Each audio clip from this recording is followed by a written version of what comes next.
Welcome to Directionally Correct, a people analytics podcast with Cole and Scott. Today's guest, Jenny Dearborn, Chief People Strategy Officer at BTS and author of The Insight-Driven Leader. Hey, Directionally Correct fans. If you're looking to stay connected to the podcast, make sure to subscribe to our Substack newsletter, watch our videos on YouTube, or listen to the podcast on your app of choice.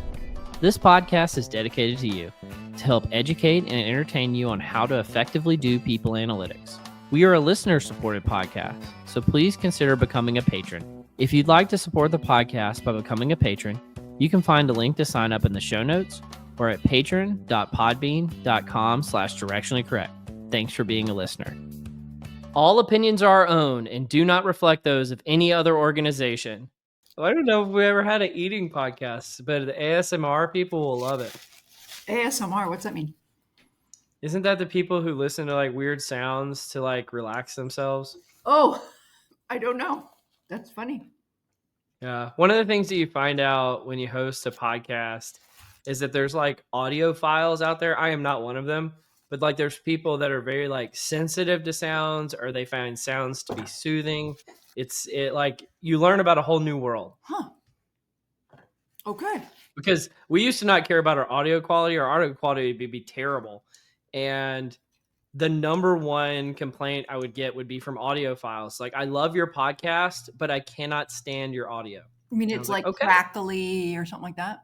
Yeah. Or you could like hear people like breathing or coughing or whatever. Yeah. And like that drives some people up a wall. Yeah.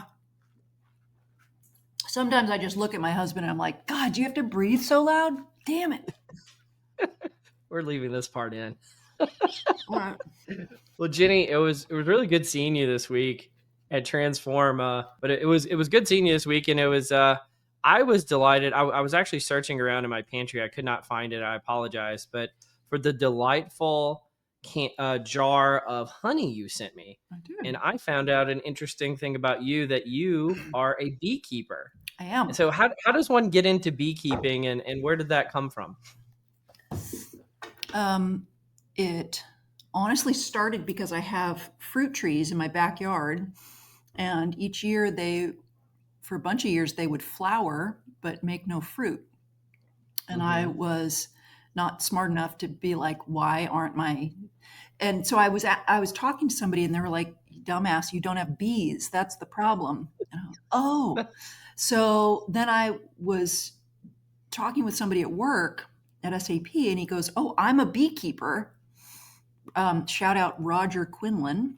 And he said, I'm a beekeeper. I'll bring a hive over and I'll put it underneath your apple tree while it's flowering. And then that year, and then he would like left it there for 2 months, and then he took it away. And that year, tons of apples. And I was like, okay, I need bees. So it started with lack of apples. And now I have tons of hives, and they're amazing. And all my neighbors are like, oh, thank you for having bees. All my fruit trees and all my plants are doing so beautifully and all that stuff. So it's like a gift to the neighborhood, basically. Yeah. Now they have apples too, and it's all because of you. That's great. I want a commission. You should get some. Well, speaking of commission, I believe has it come out yet? But your new book, The Insight-Driven Leader. Oh, speaking of commission, like you want a commission right now for plugging it? No, I'm thinking about, because I'm going through the whole author thing right now, and I realized, there's like a commission or a royalties, I guess is what they call it. I don't know for the book, but yeah.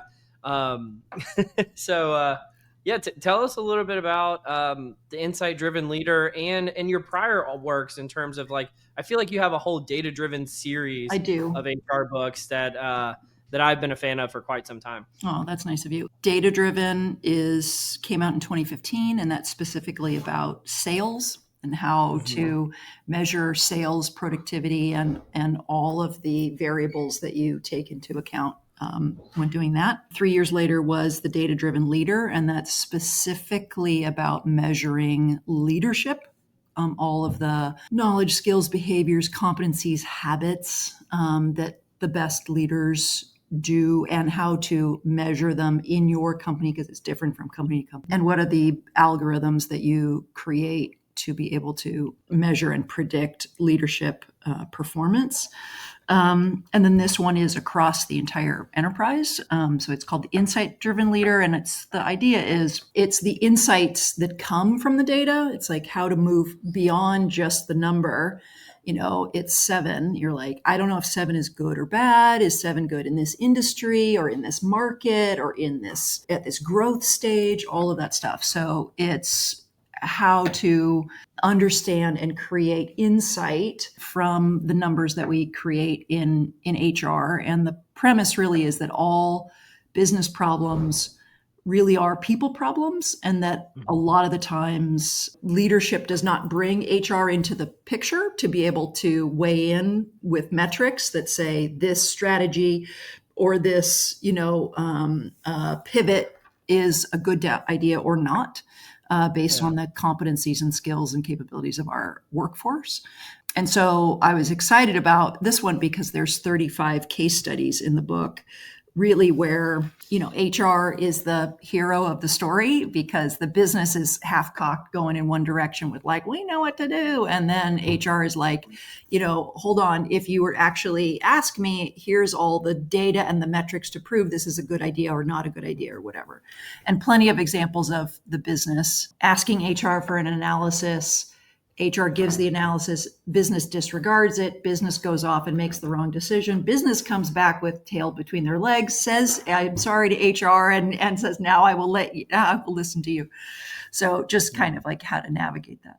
Well, we'll definitely put a link in the show notes for people to be able to purchase the book, because I feel like you versus almost any other leader in the field, and feel free to take issue with this framing, but the way I see you is you're a business person turned HR person. And many CHROs of today or of ever, frankly, almost none of them are analytics native or data native. And I see you as being a data person first, and a business person second, and then an HR person third.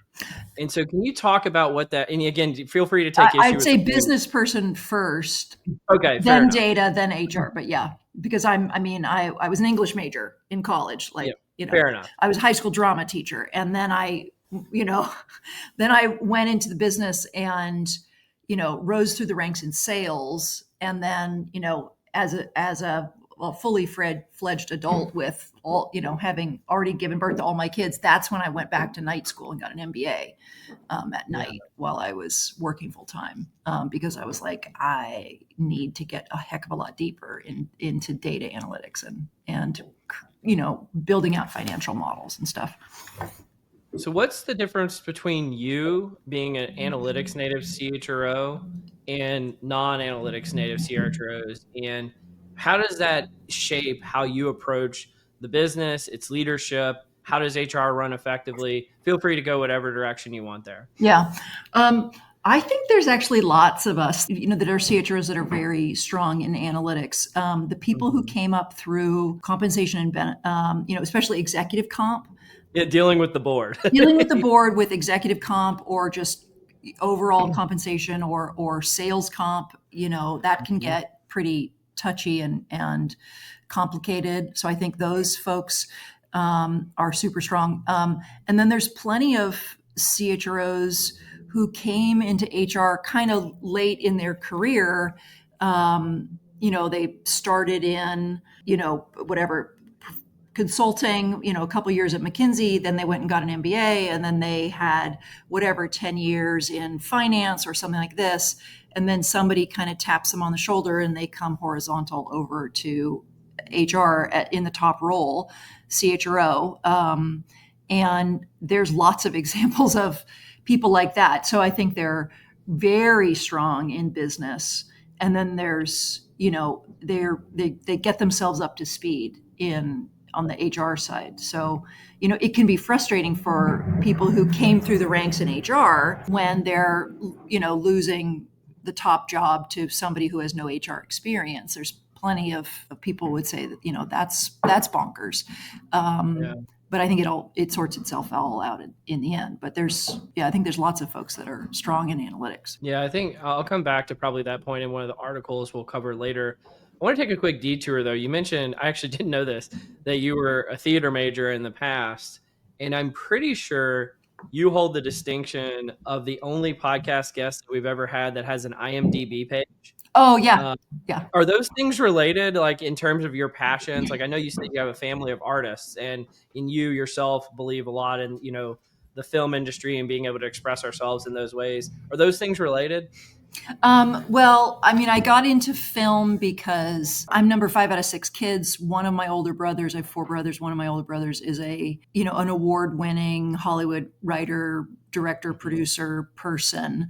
And I'm close with him. And every once in a while, he'll hand me a script that somebody sent him. And he goes, "Oh, you might think this is fun to read," because he knows I like film. So he handed me a script that was an independent movie looking for financing. And so, I read it and then I call the writer and say, I'll invest if you're looking to put together a group of investors.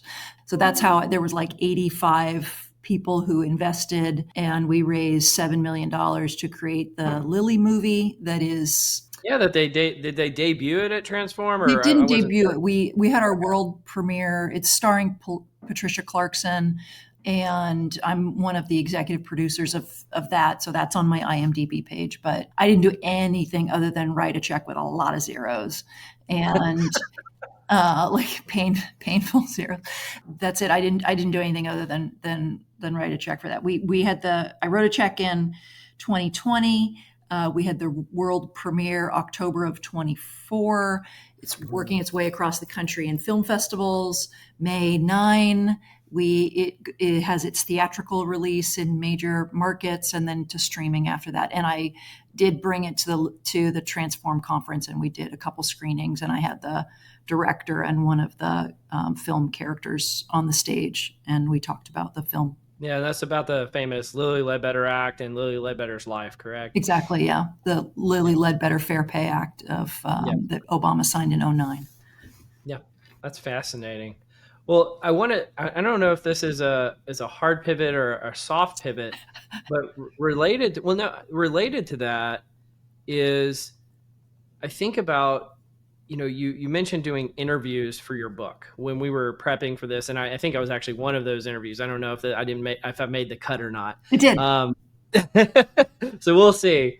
But that was sort of a harrowing experience unto itself about kind of what's been going on in HR right now, and what are reactions to, others in the business like the CEO or, folks that are working with HR, to like what's going on right now and how we add value. Can you speak to that at all?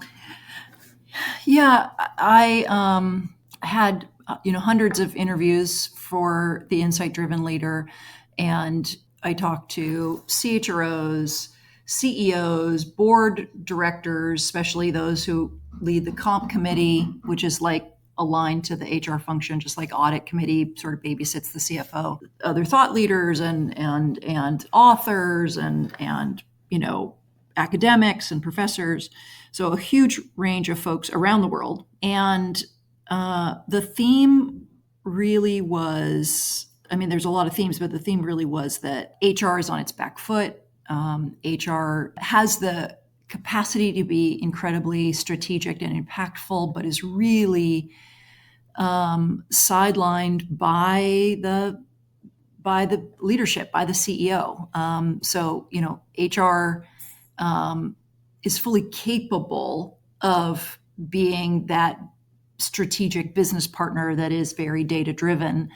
But if they find themselves not being as impactful as they like, or sort of like, just asked to plan the holiday parties and whatever, it's typically the CEO's expectations. It's the misalignment of the expectations between what the CEO wants and what the CHRO can do. And the question I started with was, what is causing the disconnect? If there is a disconnect, what is causing the disconnect between the CEO and the CHRO and the corporation and the HR function? Because a lot of CHROs say, I'm sidelined, I'm not listened to, I'm stuck in administrative trivia, space, and the business is doing things that in an uninformed way because they won't listen. And so I was like, well, why is that? Like, what's going on? So that's really the nature of the research, and the book kind of maps out its the best practices to be impactful. Your average CHRO, and should they be able to analyze a balance sheet, perhaps, Yeah, right? of Like course. and and is there a delta there? I remember one of the things that you told me when prepping for this is, talking to a CEO who said they never met an HR person who could analyze a balance sheet. Like, and having known quite a few HR people in my career, I don't know very many that could, but I think if I spoke to them about it, they would say, "Oh, that's not my job."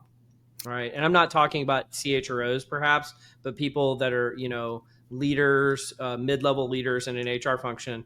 They would say, that's not really my role. I don't really need to know how to do that. And the question I have for you is, do they? They they do. It really comes down to um, what are the expectations of the CEO? Because Mm-hmm. if you have a CHRO who is just as deep in finance as they are HR policy, they see the executive team making all sorts of decisions that put the people agenda at odds with the best practice for bringing value to the company, and you can see that play out in the balance sheet. I don't think that CHRO is going to stay. I mean, where there's the research we found is where there's a disconnect between the CHRO and the CEO in terms of the expectations of the CHRO's role. Mm-hmm. That it's when there's that disconnect that somebody quits or somebody's fired. You have a CHRO that has too much horsepower and too much capability and wants to be in meetings, and the CEO is like, why do you feel like you need to be invited to these meetings? I don't need you. Yeah. Kind of stay in your lane in a nice way.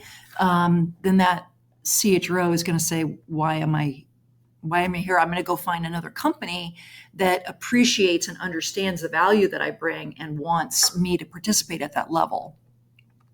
So Yeah. that CHRO is going to quit. Or if you have a CEO that's like, okay, HR, what do you think about the balance sheet? Like, what should we do? And HR is saying, like, oh, I'm just here to make sure that everyone gets paid on time. Then that CHRO is going to get fired. So whenever there's a disconnect, it's fired or quit. Most of the time you have great alignment. It's just, do you have great alignment at the strategic level, or do you have great alignment at the administrative level? Yeah. It's not How right did, or well, wrong. It's just like, what are you're missing out on opportunities if it's only administrative. That's all. that's Um, fascinating. And this isn't the direction I was thinking we would go, but how do you get that alignment? Like, how do you create that alignment with the CEO or with other C-suite members? it's a lot of conversations Yeah. up front, and a good CHRO knows how to tease that out, ask those questions. What are you expecting? What do you want me to do? In a perfect world, what role do I play? What data do I have access to? How often am I reporting? And analyzing, what meetings do you want me in? What kind of advice are you going to ask me for? Um, that's it's a long process to get that kind of alignment. Sometimes it's magical, but to your first question, should every CHRO know how to read the balance sheet? Of course. And you're basically starting with the corporate metrics, revenue, margin, markets, growth, things like that. And you work backwards and say, well, what do the people need to do at this company? What are the knowledge, skills, behaviors of each role, and how do all of those roles interact, and what is the workflow of who does what in these roles, and how does that align to the most important business metrics? A lot of times we are reporting activity metrics. We had Yeah. this many people take a class, this many people were hired, this many people were quit, whatever, as a percentage of the workforce or something like that. But we don't enough say if that's good or bad. Well, a lot of about the ways of showing those linkages to how HR activities link to, the bottom line and things like you mentioned, like data. A lot of that comes from, especially now in 2025 and onward, from HR technology, right? And how HR is operating and how technology is enabling their way to operate and do it more efficiently. What one of the things that you said to me in preparation for this is that it's extremely important that businesses have a strong commitment to HR technology. What does that mean, and especially today and as we look into the future? Well, HR traditionally has been a very administrative and human, intensive function. And really, the way to recruit the best employees to come into the HR function is to promise them a future that is not slogged down with administrative tasks, right? Someone who is the best and the brightest coming out of an MBA program doesn't want to go into a function that's cutting and pasting spreadsheets together. So you will, as an HR leader, you will increase the quality of your new hires coming in with the use of the best technology. You will have less spend overall.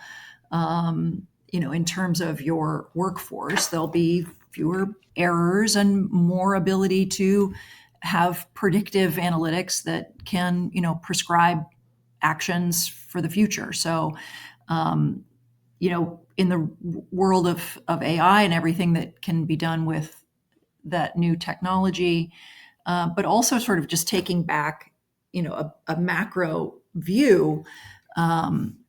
There's not enough humans in the world to get all the work done that needs to get done. We've got a declining birth rate, an aging population, a shrinking overall population. Humans have to do the work that only humans can do. If you are, having a human do something administrative that can be more easily done by technology, that's a waste of a person, and we don't have enough people to get everything done that needs to get done. So use technology for the bottom third, push your humans up.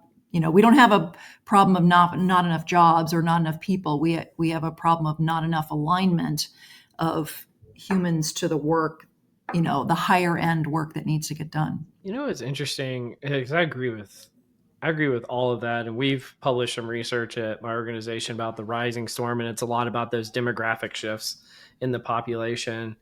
I wanted to say thank you to you, actually. Why? Well, because, for all intents and purposes, 6 months ago, we were strangers. We had never met before.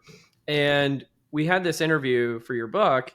And then you were just so kind and generous. You recommended me to a book agent and gave me a bunch of advice about writing a book, which actually led to me of having written one now. And I attribute a You lot wrote of a that book back. in 6 months?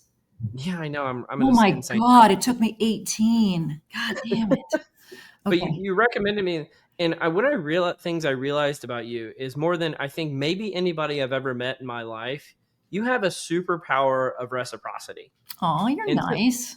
and I really mean that because like we talked for like, I don't know, 20 minutes, 30 minutes. And then you recommended me to like this really prestigious person in the industry, the book writing industry. And I was like, wow, this is life changing for me. And then all of a sudden I get a Christmas or a holiday card from you, and I sent you one back. Yep. And then you send me a jar of honey. Yeah. And I'm just like, this whole relationship, I'm like, wow, Jenny is just next level at this stuff. And so I just wanted to say thank you to you, first of all. And two, I really admire that about you. Is that like, how did you come by way of doing that? Like, is this just something that comes natural to you? I just like people. I don't know. You're embarrassing me. I don't know what to say. I like giving gifts. I like receiving gifts, not fancy things. Just I like, that, have you ever taken that quiz, the love language? And Never have. you haven't, you should. It's fun. You and your wife should take it. It's like there's 4 love languages, and one of them is like, I can't remember what they are. It's not inappropriate at all, but one of them is like acts of kindness. Like my husband won't, like on our anniversary or something like that, he won't give me a gift, but what he does every week is he takes my car and gets it washed and brings it back. He never says anything. And I'm just like, he was like, so acts, it's one of those things is called acts of service. And that's his love language, is like fixing things in the house that get broken. Okay. And then I like to give little things, and that just is what I enjoy. So I like having a big group of friends because I like to give things away to people, and I just think it's nice, especially when it's homemade. Yeah. Well, let's get into some more of this stuff. So, Okay. would you mind joining me in Cole's Corner? Sure. What's that mean? Welcome to Cole's Corner. So this is kind of related to things on the personal level for you. So the people who are on audio can't see this, but the people who are on video can see that you have a wall of superhero things that I believe you painted yourself. Is that correct? Yeah, I've painted all of these. I mean, I'm not the original artist, obviously, like Stan Lee and but I copied them out of I pencil copied them out of comic books and then painted them. Yeah. They're very good for those who are listening only. And it's very impressive too, because like last time we talked, you showed me there's literally a whole wall. It's not just these four. Yeah. It's insane. It's not oh wow, that's brilliant. Well, I do have I have a few rapid fire questions for you, but the first one is related to this. Okay.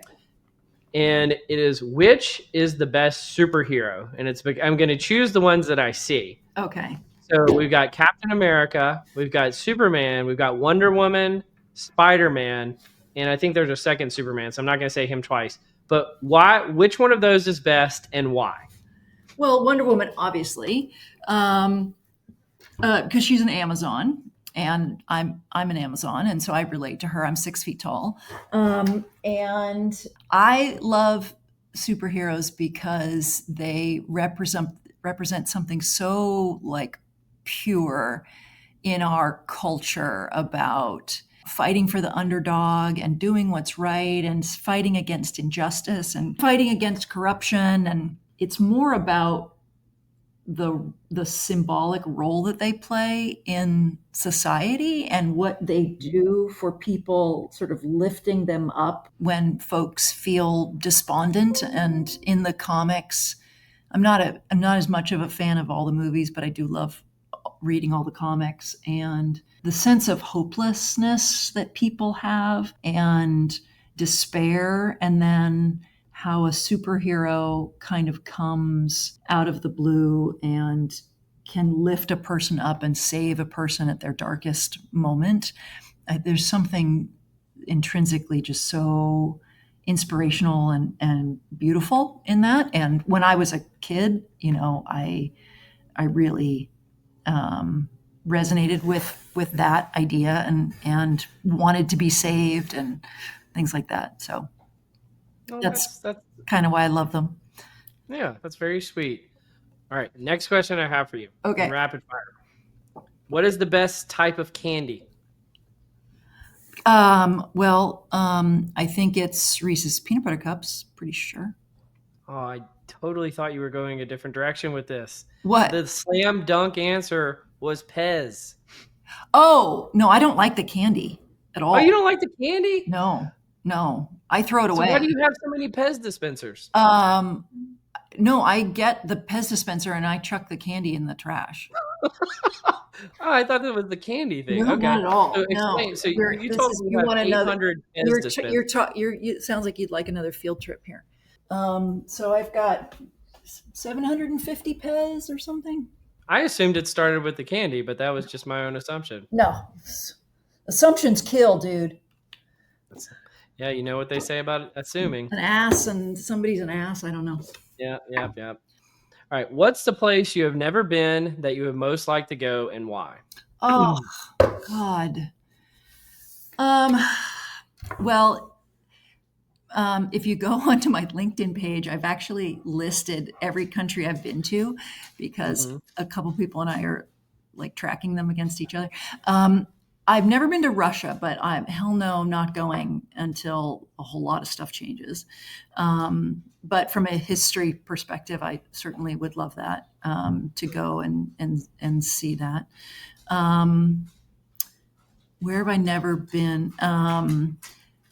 I would love to do a World War II history tour that of like major sites and battles and historical events that happened throughout World War I and World War II, because I've read a lot about it and I've been to those places. I mean, I've been to this like Berlin. I've been to like capitals, but not to the specifically to the sites of important battles. So that's kind of a dream to be able to do that.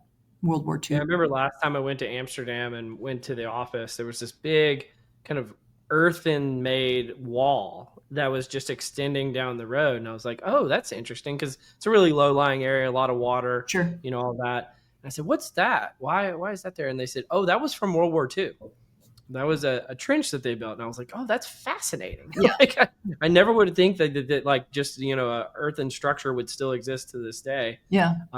Yeah, that would be an interesting tour to go on.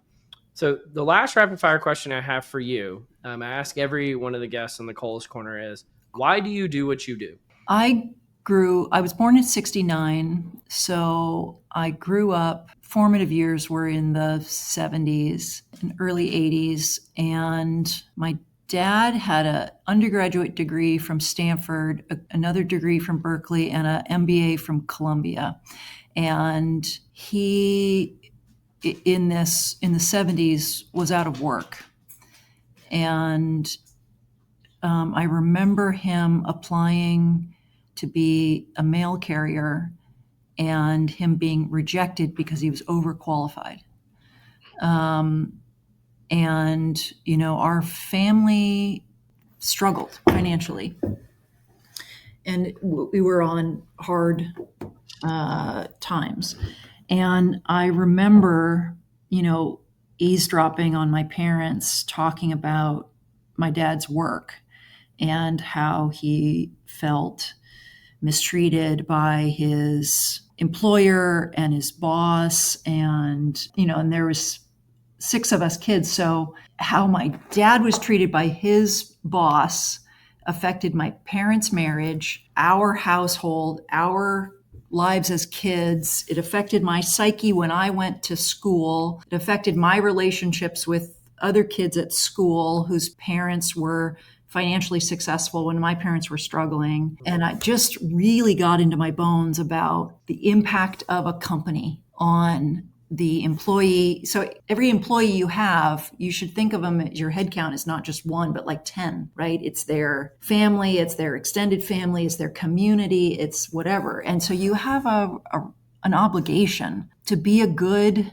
manager. There's a special place in hell for bad managers and bad leaders who make their employees' lives anything other than joyous. It is a privilege to be a manager.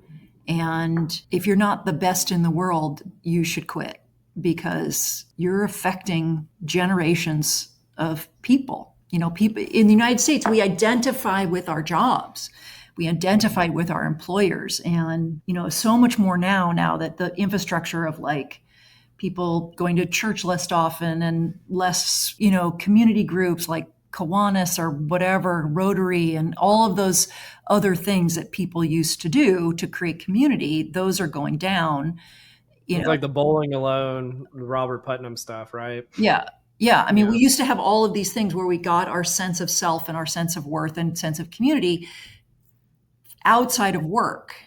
And job was just a job, like, oh, but I do all these other things. And now it's like your job is so much who you are. And it's not right, but it is where we are in our society. And that just means the company has an obligation to our society to be good and kind and supportive and do the right thing for the employees. And when you don't, you're fucking going to hell because there's just, I mean, the damage that you do is tremendous. You've hit on a few things, like you talked about loneliness earlier in the podcast, and then you just kind of tied back to it a little bit a second ago. talking about, a company like where someone works might be their only linkage with society, Yeah. and like it's fascinating, but it's also sad at the same time that Incredibly we've sad. kind of gotten to this point as a country or a society.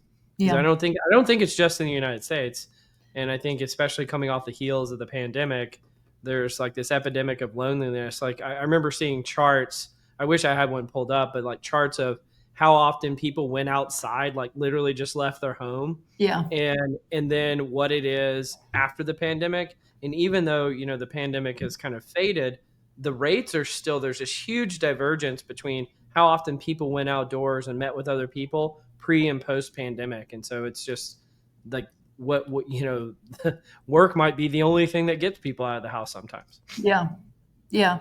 And the I don't, maybe power isn't the right word, but influence that corporate leaders have is incredibly impactful in a Mhm. society. We used to have respect in government, respect in institutions. Yeah. And as those go down, if the president, whatever, Joe Biden tweeted something, people would go, oh, not even notice it. But, Tim Cook, people are like, oh, wow, this celebrity CEO idea is very powerful in the United States. It's not so in other countries.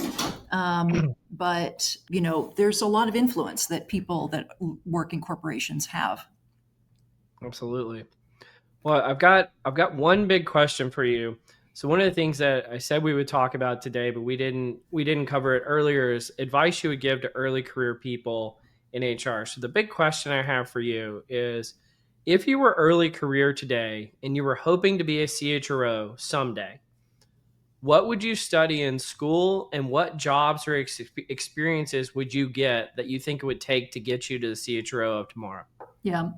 CHRO tomorrow, I would say this is crappy advice, but the best thing to do is to leave HR and come back. The best advice, if you want to be a CHRO, if you had, you started in HR and you're like, this is interesting and I like it and I want to make an influence and do something bigger someday, take a rotation into sales for 3 years or operations or marketing or anything, product, anything, and then come back to HR with broader experience. You'll come back at a higher level, right? Hmm. So you could even take a lateral from an HR generalist to a finance generalist. I don't know, whatever, and then do that for a couple years and gain so much more visibility, experience, seeing the exact same things from a completely different angle. And then when you come back to HR, you can come back at a higher level.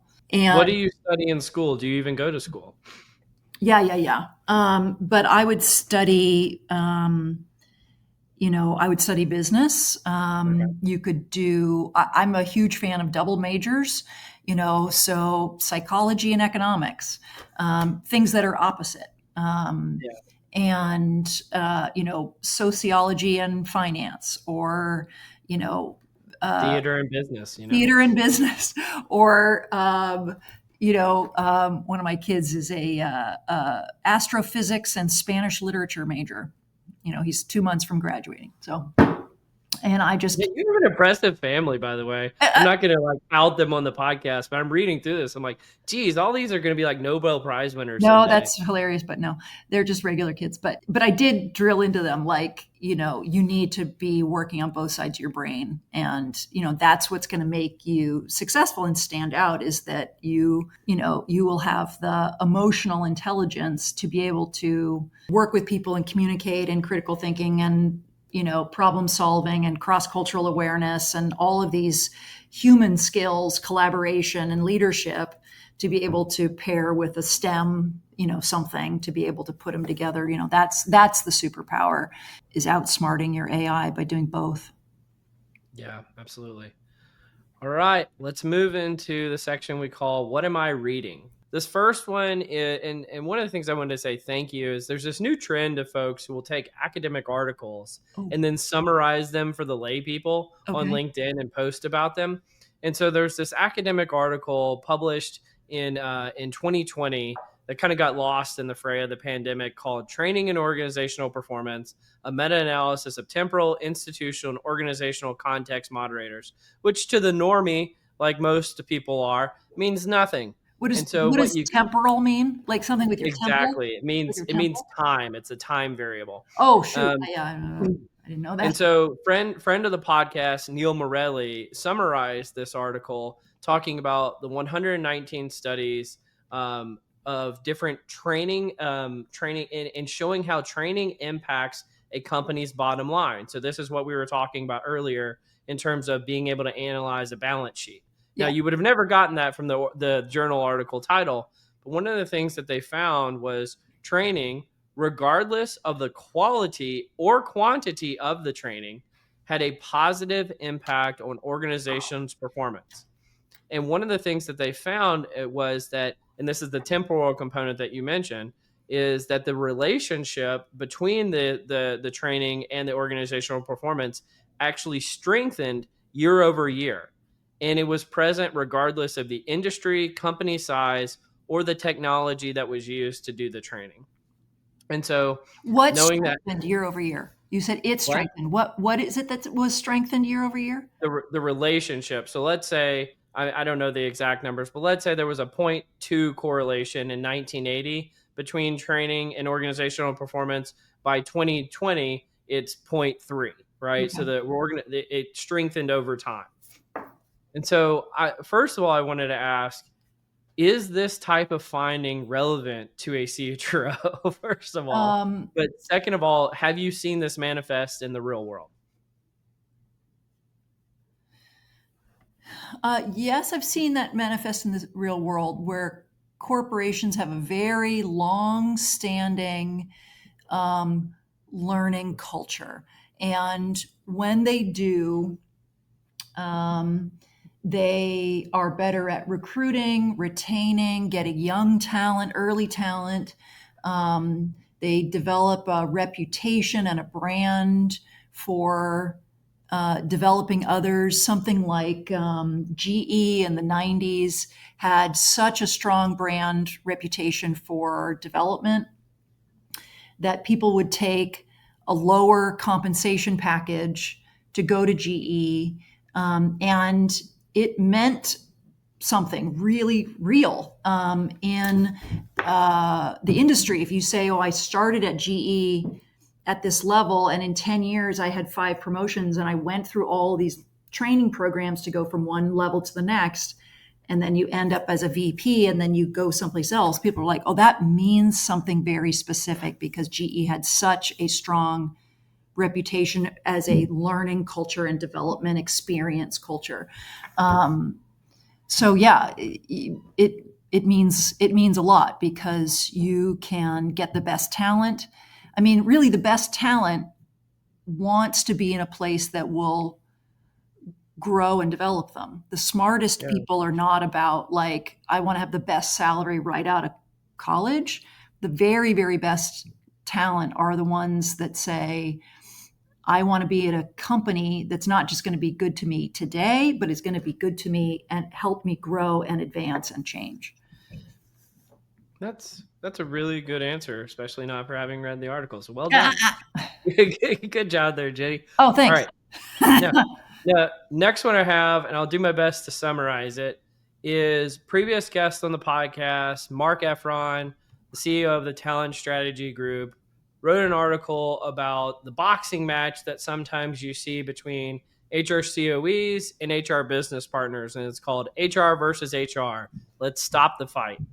And the premise of it is that a lot of times COE talent will come up with HR programs that are based in science or based in best practices and bring those to their HR business partners, who will then give a variety of reasons for saying, my business unit is not ready or doesn't want or doesn't need this initiative at the time. And I'm doing my best to summarize a whole lot here. Yeah, no, But I get it. basically, what? I know I get it because that's it's a tale It's a as old as tale as old time. as time. And so he gives his recommendations for how to settle this boxing match. But my question for you, Jenny, is have you seen this manifest before? Where do Oh you come God, down yeah. on it? And what are your perspectives? Yeah, I mean, it's tale old as time, and it doesn't go away. I mean, I saw it in the '90s and the zeros, and all the way to today. The best thing to do is rotate people in and out. COE leads into HRBPs and back. You know, it's and then there's also like within a COE, having purists that have always, that have deep expertise, especially in something like comp or something like that. Like having your whole career in comp, sometimes you need someone who has that depth. But also, not everyone in the comp function or not everyone in learning development should be there the whole time. You need people who go back and forth between the COE and the HRBP, into the business, back to the COE, things like that, so that they can design programs, but they also understand reality and they know how to communicate. And just be careful when you're screening people to work in your HR team. Like, look at their resumes and you don't want people that have only done that. And I've seen a new role in the COE come up recently, and I think it's trying to address this ivory tower disconnect between COEs and HRBPs, which is the learning and development business partner. So it's like a business partner that's on behalf of the COE. And so it's based on the title, it is specifically between HRBPs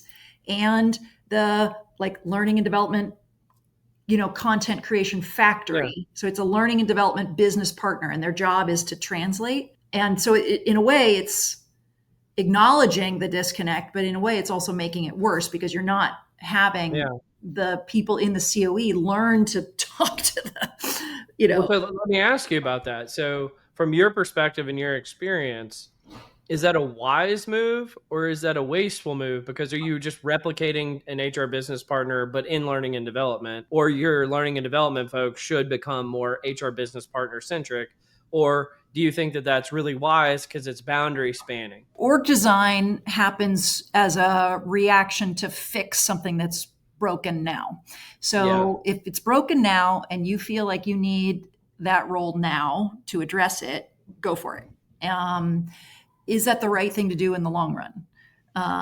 It sort of goes a call back to the topic a while ago. Like, is it a smart thing to pull in somebody that has no HR experience, that grew up in the business and had all this time in finance, and pull them over to be the CHRO? Well, if you need that, do it. But then it would be nice if the person that came after that was internally groomed from the HR function. So if you need a bridge role because you're stuck, put that bridge role in, but make sure that you're not creating an org chart that's set in stone, and that you've got HRBPs who have done a rotation in a COE and COE leads that understand how to talk to the business. I would say in the long run, it's not a good idea. All right. Last article. So in October of last year, the Department of Labor published a paper on the best practices that employers can use to decrease the legal risks associated with using AI in employment decisions. And there is some lack of clarification because of executive orders that have come out since then, whether or not these are still applicable, but that has not been clarified. But for the time being, let's assume that these are still applicable. Okay. And so they give 8 principles for our best practices for guidance on using AI for making decisions in the workplace. And I'll just read through the heading. So the centering around worker empowerment, ethically developing AI, establishing AI governance and human oversight, ensuring transparency in AI use, protecting labor and employment rights, using AI to enable workers, supporting workers who are impacted by AI, and ensuring responsible use of worker data. And so I want to put this to you, Jenny. Do any of these stand out to you as a CHRO And how are you thinking about the use of AI in terms of making employee-related decisions in the workplace? Those all sound good. I like that AI helps, but doesn't make final decisions. That it is a tool for synthesizing huge amounts of data. If you have 1,000 resumes, it can take it down to 100, and then or 50, and then a human can speed through them from there. You never want your AI making final decisions. Well, can I dig into that for a Yeah. second? This is one of the things that we've kind of bandied about on the podcast a bunch. Is there ever a case, and it could be like the smallest, most minute decision, but is there ever a case where we want to have AI making decisions formally in HR? And if so, what would that be? Well, put it back as a question. Is there, what are the places in HR where we are notoriously bad for making biased decisions? Yeah. And we could train an AI to be more objective than us. The way I think about it, like let's play with this for a second. Is I think of like payroll, right? So somebody Yeah. starts new with an organization and they give payroll their incorrect information. Now, no human is looking at that. And so the person misses a few paychecks because they gave payroll the incorrect information. And perhaps if you had AI in the loop in that process, they would automatically be auditing that information and could create like a prompt to someone to fix it. But do you need a human in the loop to validate that prompt to make sure that that person gets paid? Or would that just be considered a net good in terms of AI made a fully sound decision without a human in the loop? Well, I'm a little nervous about agentic AI that Mhm. is making those final decisions. I like the idea of AI constantly screening for human mistakes and Yeah. then flagging it to a human, like in payroll or comp when um, you know, I've been in a couple companies that we've done a huge compensation analysis to say, are we paying women and men fairly, and doing an Mhm. analysis by gender, by age, Sure. by ethnicity, all of that stuff, and then spitting out a big report that we have to action. Yep. Um, and it would be a heck of a lot easier if there was just something every day monitoring, and, so you don't have to do a big, one time, get everybody right. Yep. And if it was just always tweaking and flagging and, making incremental corrections, that would be fantastic and save humans a ton of work and time and effort of fixing big problems. I think because it seems like to me, and I really appreciate you bringing that perspective. It seems like to me, everybody wants to start with like the biggest problems in history, and let's have AI fix them. It's like, why don't we start with some small ones? Let's get some wins. Yeah, let's get some Let's wins. do some things that maybe it's really good at, and not see if it's going to fix all of society with one fell swoop. Yeah, Right? yeah. I don't know. Maybe that's just the No, practical person. I think it's super practical, and also it's a way to get people comfortable with it. Like, people are freaked out about, whatever robots taking over their jobs. If they just see something small along the way, it's not so scary. Absolutely. Well, Jenny, I know I've been extremely complimentary to you through this episode, but I'm going to continue to be. I think that you are wonderful, and I really appreciate you joining the podcast. Before I give you the final word, is there anything that you would like to share? Like, is there anywhere people can find you or find the resources? Again, we'll share them in the show notes, but any final words for our audience before we wrap up? The book is available for pre-order in any place where you can buy books online. Amazon, Barnes and Noble, Target, all those things. It ships June 17. I did put a thing on LinkedIn that Look at if you, Jenny's backyard, honey, if you pre-order, and then I have a bunch of small jars. If you pre-order the book and send me a notice, I'll send you a jar of honey from my bees in my backyard, because my ladies in the backyard, they make 50 gallons a year, so it's a lot. Yeah, I can't think of anything else. It's No, just well, book that's go and find the honey. insight-driven leader. You'll get some of the best honey you've ever tasted. It is homemade. I can validate that. And thank you so much for being a guest today, Jenny. You're fantastic. You've been listening to Directionally Correct, a People Analytics podcast with Cole and Scott, and today's guest, Jenny Dearborn. Thanks for joining us, Jenny.